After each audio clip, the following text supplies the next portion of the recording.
fast, right? You can see how it's taking its time there. And then you can see it snap a little bit there.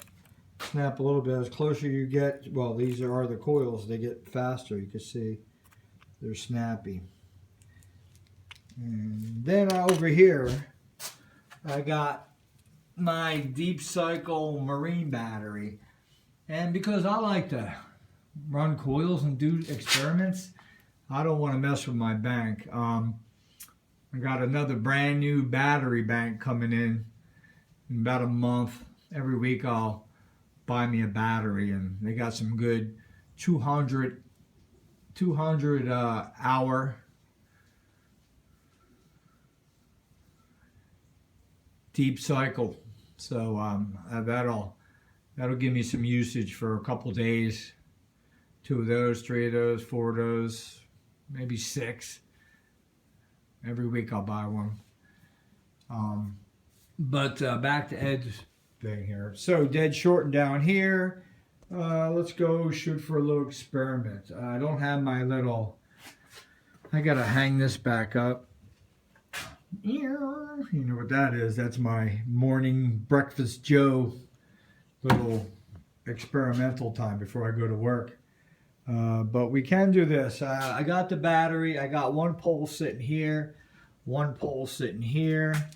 I just happen to have a cable sitting here. And what we'll do is this here, I believe, is the positive. So we'll take it, we'll just wrap that around that. And then we're going to take the positive and we're going to just put it over one of these screws. That's why I like that. I can make sections where everything lines up. Easy attachment. Still on the fence how I'm powering this up, but that's the start. I got 2 nice rails. Here's another cord, and we're going to attach the negative over here. If you ever go set up, make sure you get your poles away. If you drop like one of these on it and dead short it, you don't be able to do it. So I made it impossible for you new starters out there, or you guys are into this. So now we're going to take the top, and we can see that that's these 3 coils right there. And for shits and giggles, I'm going to have to do this. How am I going to do this? Let's pick up this heavy ass thing. What is this? Ed Leedskalnin 1.5 inch. Got to be 40 pounds. Pretty heavy. I'm going to go ahead and it won't stay up there by itself. But let me touch the copper. Give it a little help. Let's do it Ed Leedskalnin style, like he does on his PMH.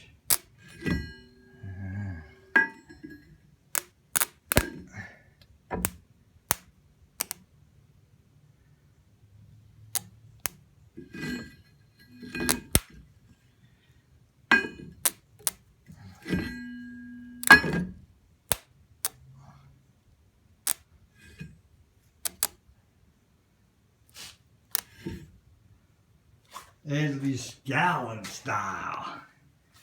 So we got that bar there stuck to these 2 magnets like the PMHs work, and they're holding that energy. That energy is running through the V-shaped magnet, and we got the energy started by turning around to where the energy took off 90 degrees off of what we're making in our circumference little racetracks there, and now it's pulling everything as a magnet. Now we could definitely like get this. This is heavy. This is every bit of 10 pounds, and I can put that up there. Look, and that's just sticking. So that shows you there's a lot of magnetic, kinetic, I guess, energy that's trapped in that area. I mean, if I put this over here, it wouldn't stay up there. It's not enough strength. And you can see here, this is the Ed Leedskalnin replica. That's what's good about these experiments, because there's more to this wheel than just it being a pulse motor or just a signal generator. I want to believe there's something else. That's what I want to believe. So, yeah. So what else do we have? Oh, man. See, if I put this over here, it won't stay. It won't stay. It's not strong enough. That'll probably hold up.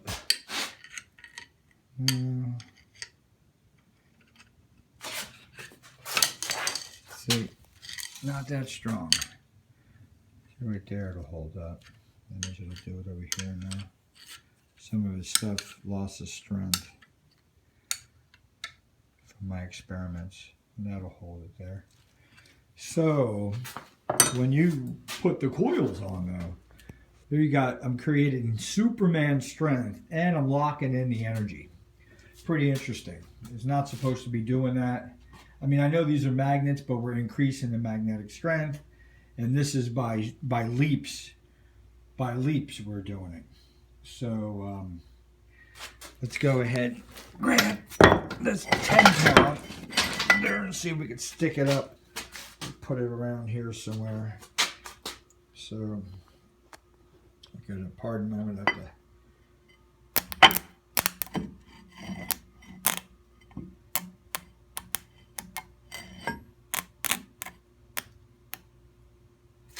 Okay, now we're making art.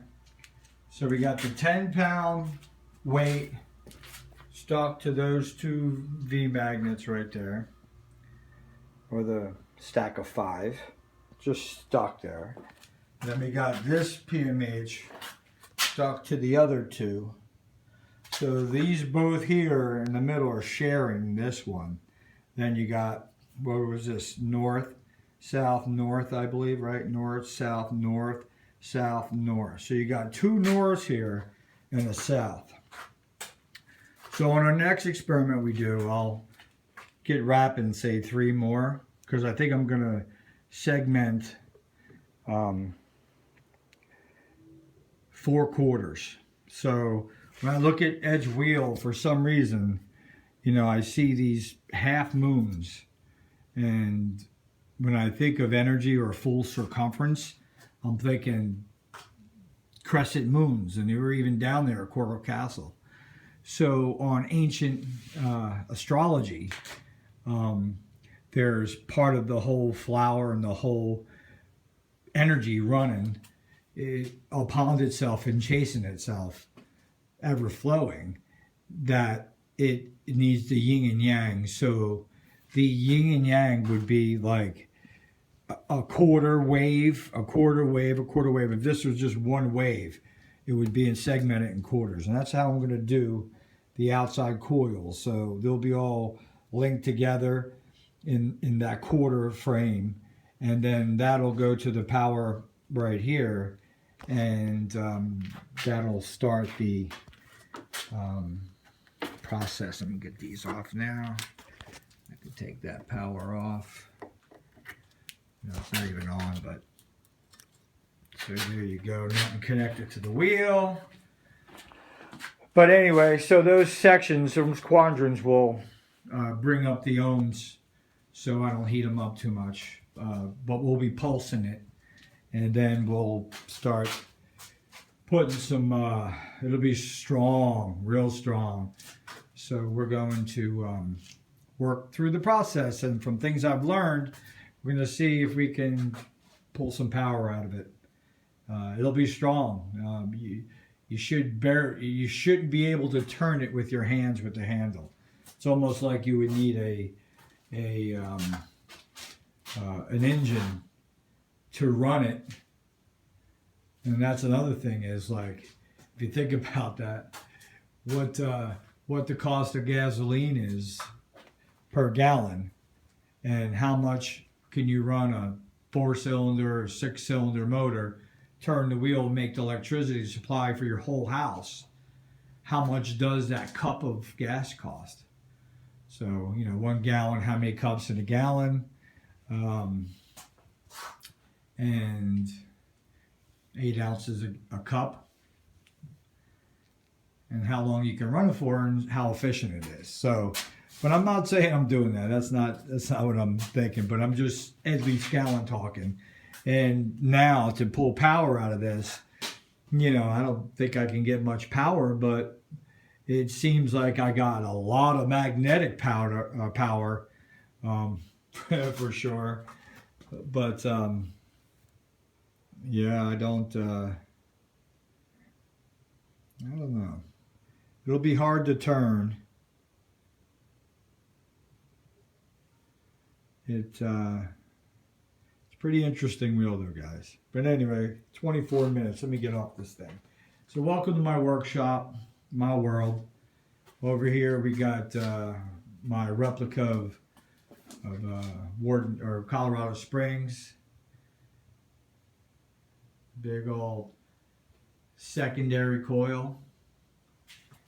Really, it's a primary coil, but it can be looked at as a secondary coil, not as a nasty ass, dirty electric primary. When it comes up the secondary, it really